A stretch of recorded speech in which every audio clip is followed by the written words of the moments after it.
బ్రాహ్మణుడు ముంగిస. నిదానమే ప్రధానము.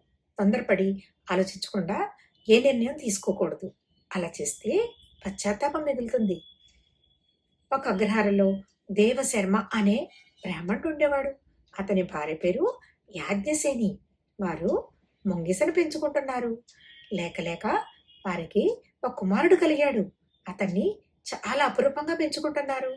ఒకరోజు గ్రామాధికారి ఇంట దానం తీసుకోవడానికి బ్రాహ్మణుడు వెళ్ళాడు.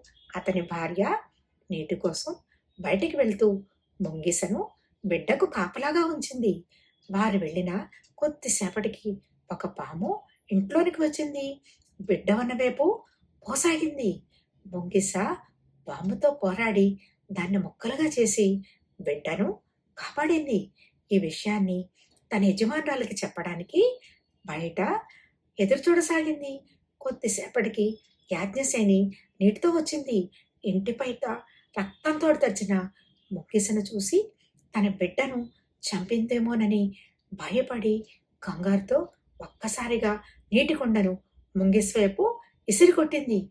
ముంగిస గెలగలా తన్నుకుని చనిపోయింది.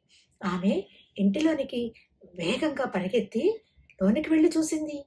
బిడ్డ నిద్రపోతున్నాడు, సురక్షితంగా ఉన్నాడు. తాను తొందరపడి ముంగిసను చంపింది.